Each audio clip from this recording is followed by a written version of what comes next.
Welcome, Alpha. Greetings to you in the mighty and matchless name of my Lord and Savior Jesus Christ. இன்றைக்கு நம்ம வாசிக்க தெரிந்து கொண்ட வேத பகுதி ரோமர் 1:19 வசனம். தேவனை குறித்து அறியப்படுவது அவர்களுக்குள்ளே வெளிப்படுத்தப்பட்டிருக்கிறது. தேவனே அதை அவர்களுக்கு வெளிப்படுத்தி இருக்கிறார். ஒரு மனுஷனுக்கு ஃபுல்லா நாலேஜ் எங்கிருந்து வரும்னா ஃபர்ஸ்ட் அவன் அறிய வேண்டியது என்னன்னா தேவனை குறித்து அறிகிறாரு. வேதம் ஃபுல்லா எடுத்து பார்த்தீங்கன்னாலும் ஒரு மனுஷன் பிறந்ததுக்கு அர்த்தமே அவன் he has to know about the Lord God. So இது அவனுக்கு தெரியலன்னு சொன்னாலே அவன் he is on the back foot and he is on the losing side.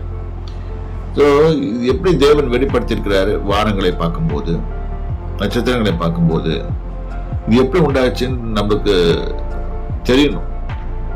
ஒரு சும்மா மேஜிக்ல தன்னால உண்டு வருவாது. இப்போ பிக் பேங் தியரியில சொல்றாங்க இதெல்லாம் தன்னால உண்டாச்சுன்னு. அப்படி ஒருத்தன் சொல்லுங்க அதே மாதிரி உண்டாக சொல்லுங்க அப்படியெல்லாம் உண்டாவாது. தேவன் ஒருவர் உண்டு, அவர் தம் தேவர்களுக்கு பலன் அளிக்கிறவர் என்பதை விசுவாசிக்க வேண்டும்.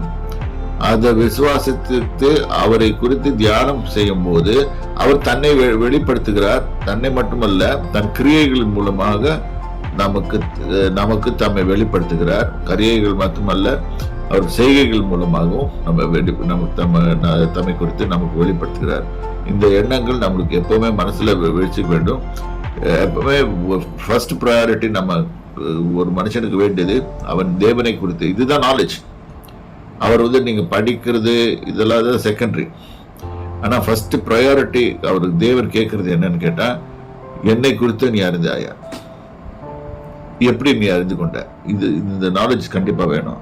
அதனால தேவனை குறித்து அறியப்படுவதற்கு அவர்களுக்குள்ள வெளிப்படுத்தப்பட்டிருக்குது. எல்லாருக்குமே தெரியும் how our human body has been created, how it's functioning, who created it. கடவுள் தான் கிரியேட் பண்ணாரு. அப்ப அவர் கிரியேட் பண்ணது அவர் ஃபங்க்ஷன் நல்லா பண்ணணும்னு சொன்னா அவரை நோக்கி நாம் போக வேண்டும், அவரை நோக்கி விண்ணப்பிக்க வேண்டும். அது ஒழுங்கா வேலை செய்யும். கர்த்தர் உங்களை ஆசீர்வதிப்பாராக. கர்த்தருடைய நாமத்துக்கு ஸ்தோத்திரம்.